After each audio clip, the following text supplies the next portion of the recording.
साथ साथ आपका कार्य जो चल रहा है इसमें बढ़ोतरी भी होगी।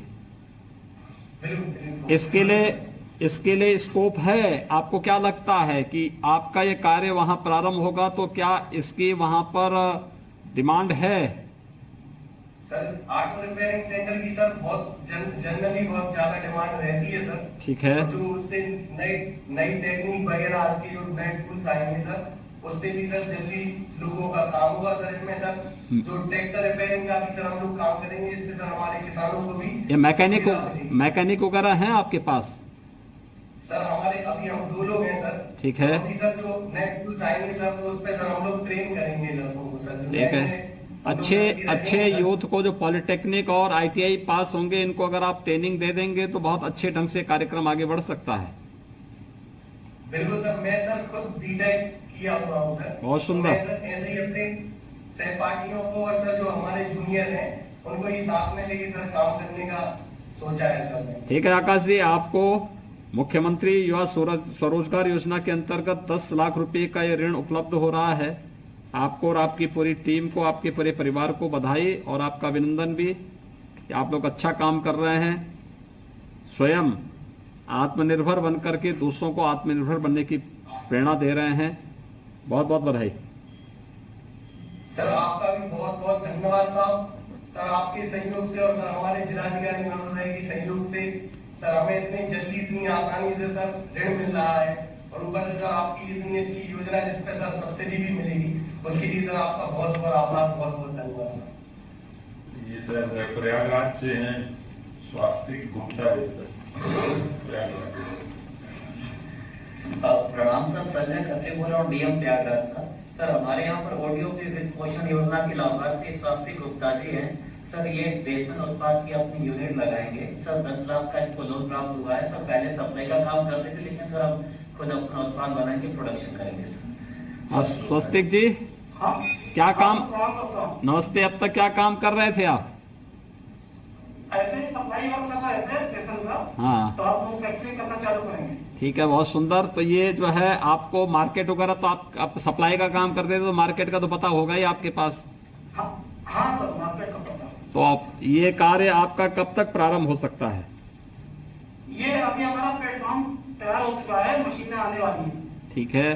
तो इससे आपको क्या है, कितने नए लोगों को रोजगार मिल सकता है इससे? इसमें 10 से 12 लोगों को रोजगार मिलेगा। बहुत सुंदर। तो इसमें महिला पुरुष कितने होंगे, कुछ आपको पैकिंग के लिए सब महिलाएं रहेंगी। ठीक है। पैकिंग के लिए महिलाएं रहेंगी। ठीक है, ठीक है, बहुत सुंदर। मार्केट में करेंगे। लगता है आपने प्रतिस्पर्धा के लिए खड़े हो गए कि अब नंदी भोग आटा की प्रतिस्पर्धा करेंगे वहां पे, हैं? अच्छा, ठीक है। चलिए, बहुत सुंदर, बधाई।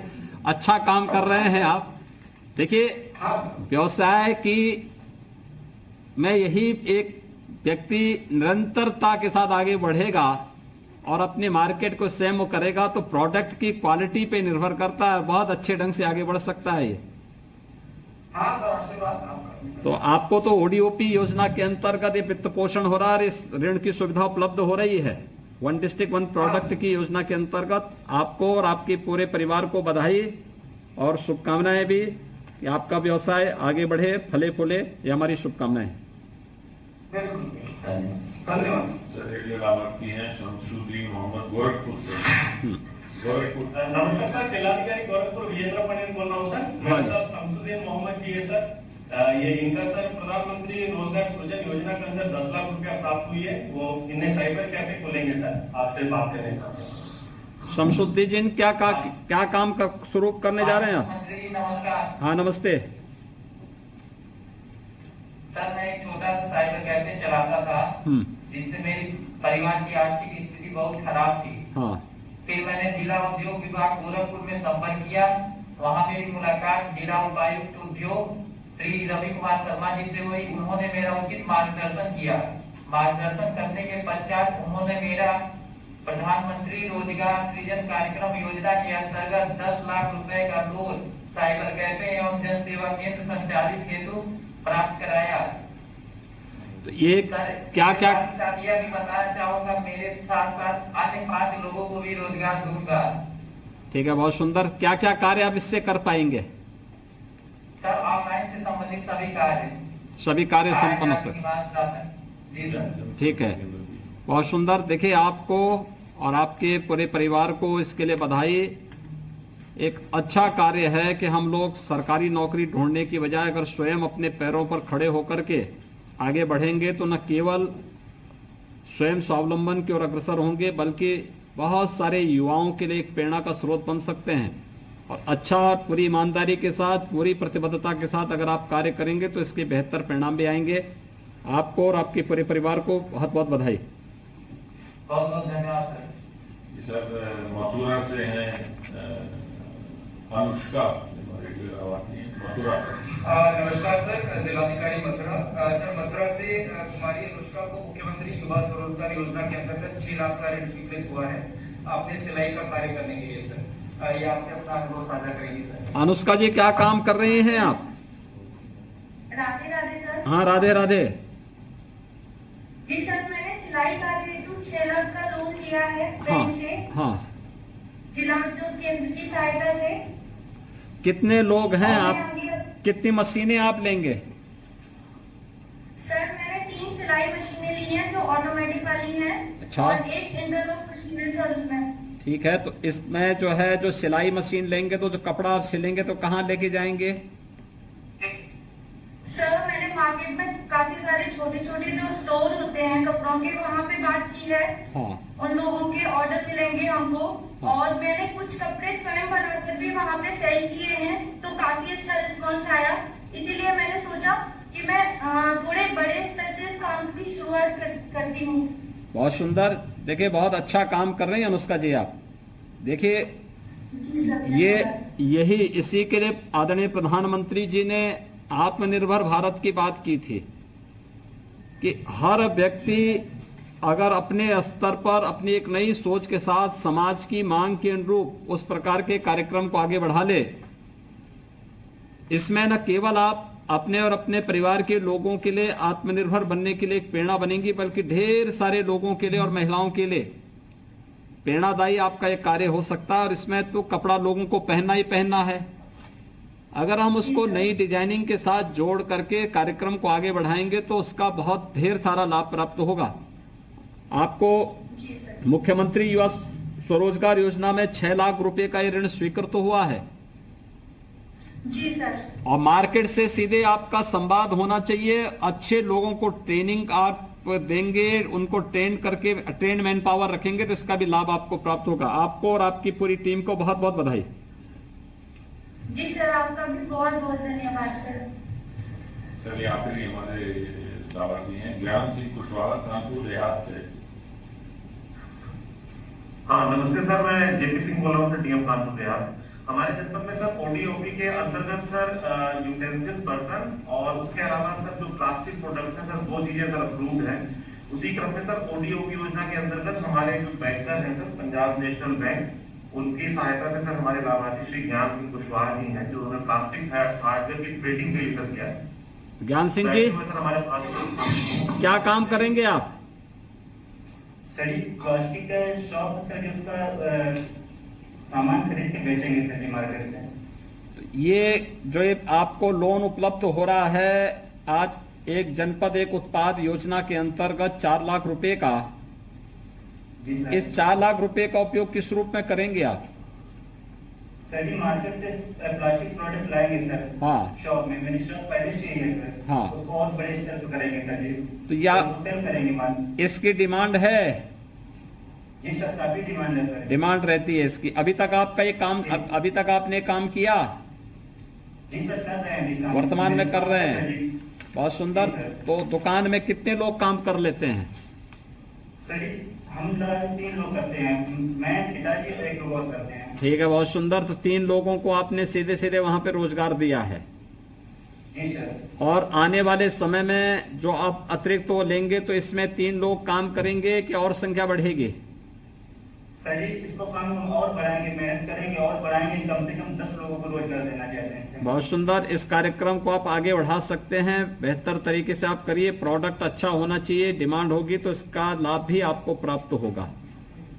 मैं आपको बहुत बहुत धन्यवाद। ज्ञान सिंह जी, आपको और आपके पूरे परिवार को बधाई देता हूं और विश्वास करता हूं कि आप लोग आत्मनिर्भर भारत की इस परिकल्पना को साकार करने में निरंतर प्रयासरत होंगे और पूरा शासन और प्रशासन आपके लिए हमेशा मदद के लिए तैयार खड़ा होगा।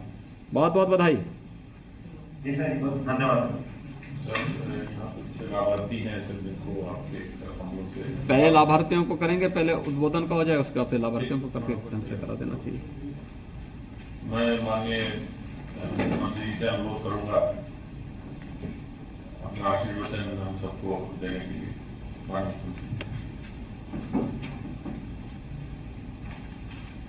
ऑनलाइन स्वरोजगार संगम के आज के इस कार्यक्रम में उत्तर प्रदेश सरकार में मेरे वरिष्ठ सहयोगी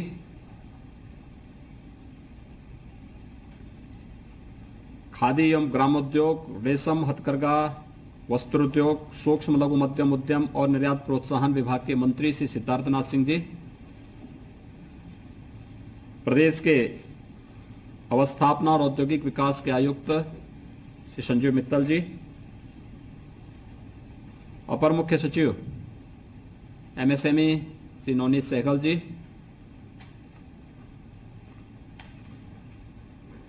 स्टेट लेवल बैंकर्स कमेटी से जुड़े हुए हमारे सभी पदाधिकारीगण और प्रदेश के अंदर विभिन्न जनपदों में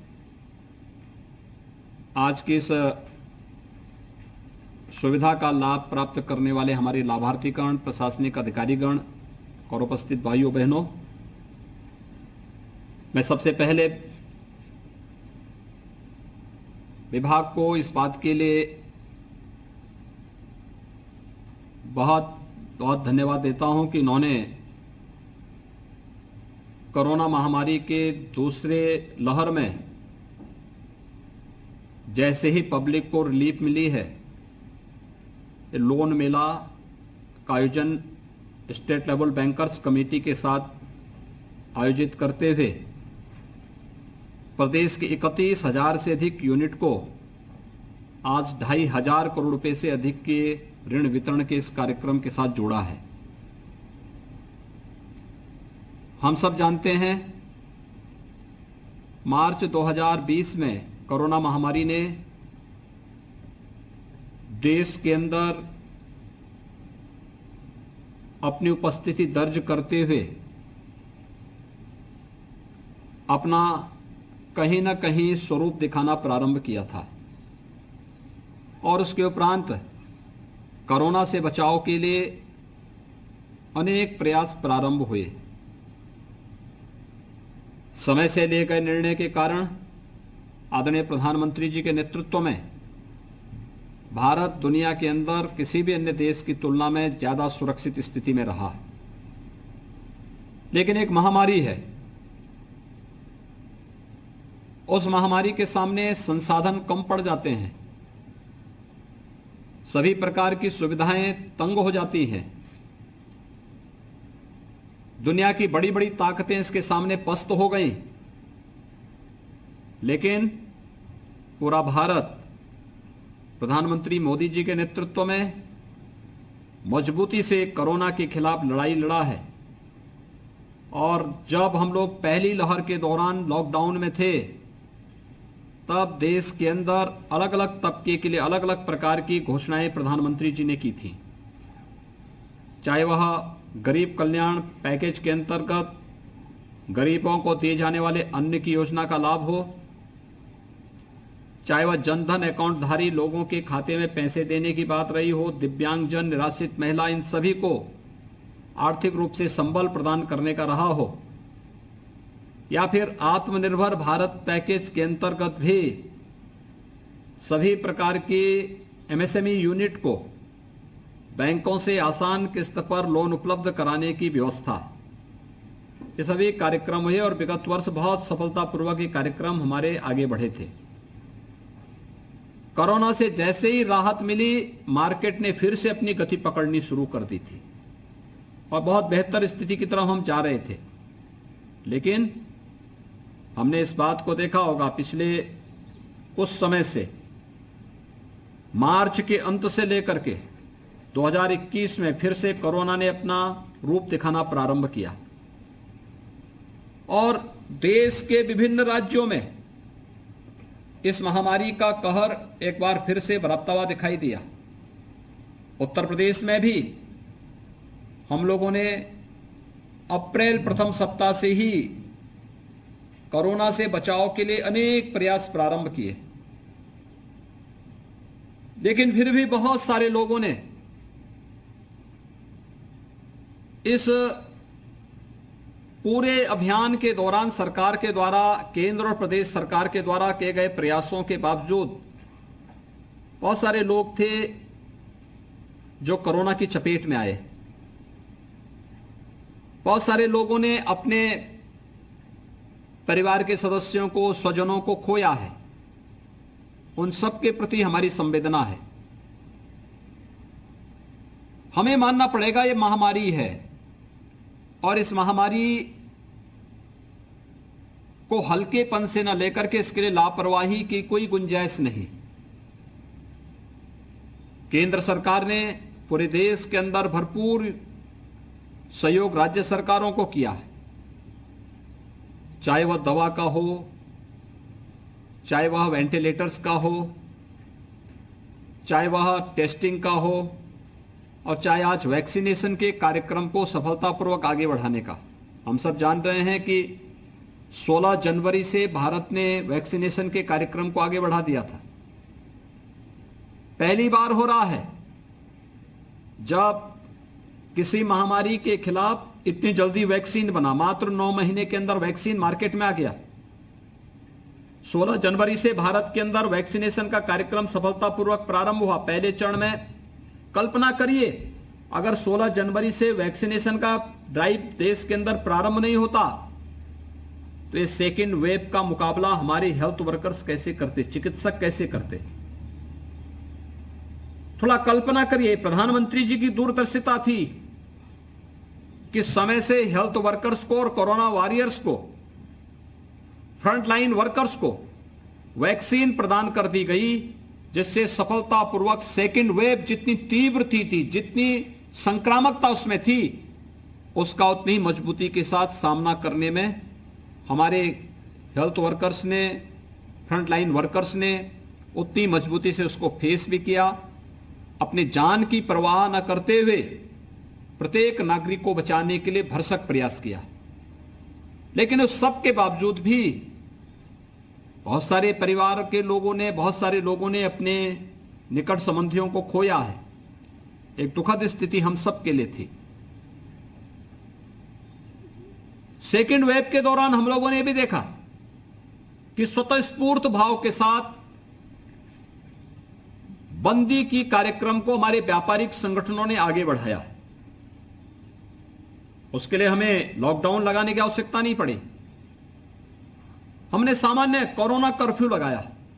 आवश्यक वस्तुओं की किसी प्रकार की किल्लत न होने पाए, सामान्य नागरिक के आवागमन में किसी प्रकार की बाधा न हो, बड़े उद्योग हों या फिर सूक्ष्म लघु मध्यम उद्यम, इनको बंद करने की नौबत ना आने पाए, सप्लाई चेन कहीं न टूटने पाए। इन सभी पे एक प्रयास किया गया और उत्तर प्रदेश का यह मॉडल बहुत सफल रहा। हमने लॉकडाउन नहीं लगाया। लगभग 1 महीने तक हम लोगों ने कोरोना कर्फ्यू लगाया। कोरोना कर्फ्यू में उद्योग हमारे चलते रहे, खेती बाड़ी का काम चलता रहा, आवश्यक सेवाएं चलती रही, इमरजेंसी सेवाएं चलती रही और कोरोना के संक्रमण की चेन को भी हर एक स्तर पर ब्रेक करने के लिए सरकार के द्वारा जो कार्य योजना तैयार की गई थी, उसका परिणाम बहुत सफलतापूर्वक हमारे सामने है। उत्तर प्रदेश के बारे में बहुत सारी बातें कही जाती थी। लोग कहते थे 1.5 लाख कोरोना पॉजिटिव केस प्रतिदिन यूपी में आएंगे। हमने उसे 38,000 पर रोक दिया। लोग कहते थे उत्तर प्रदेश के अंदर, दुनिया के विशेषज्ञ कहते थे कोरोना के मामले मई के अंत तक पहुंचते पहुंचते 30 से 50 लाख तक पहुंच सकती संख्या। हमने उसको 3,10,000 तक सीमित रखा, उससे आगे नहीं बढ़ने दिया। व्यापक पैमाने पे अभियान चलाए गए मैं स्वयं, मंत्रीगण, अधिकारीगण फील्ड में रहे, दौरे किए, कैंप किए, और आज उत्तर प्रदेश के अंदर अगर आज का परिणाम मैं कोरोना का बताऊं तो मात्र 208 पॉजिटिव केस आए हैं, 3600 एक्टिव केस मात्र रह गए हैं। लेकिन अभी भी हमें सावधानी बरतनी है, सतर्कता बराबर बनाई रखनी है। जब तक कोरोना पूरी तरह समाप्त नहीं हो जाता है तब तक हम टेस्टिंग से भी नहीं भागेंगे और तब तक वैक्सीनेशन के लिए प्रत्येक नागरिक को प्रोत्साहित भी करेंगे। यह वैक्सीन एक सुरक्षा कवच है, हमें बताना पड़ेगा, लेकिन साथ साथ जीवन के साथ साथ जीविका भी बचे, इसकी भी चिंता करनी है। तो जीवन को बचाने के लिए और जीविका को बचाने के लिए प्रधानमंत्री मोदी जी के नेतृत्व में जो अभियान प्रारंभ हुआ, जीवन को बचाने के लिए वैक्सीन सबसे बड़ा माध्यम है और जीविका को बचाने के लिए आत्मनिर्भर भारत के अंतर्गत जो पैकेज घोषित हुआ था वह सबसे बड़ा सहारा है। इन दोनों को मिलाकर के जब हम कार्य करेंगे तो उसके परिणाम बेहतर आएंगे। मुझे बहुत प्रसन्नता है कि विभिन्न योजनाओं को लेकर के जो कार्यक्रम आगे बढ़े हैं, चाहे वह मुख्यमंत्री युवा स्वरोजगार योजना हो, विश्वकर्मा श्रम सम्मान हो, एक जनपद एक योजना की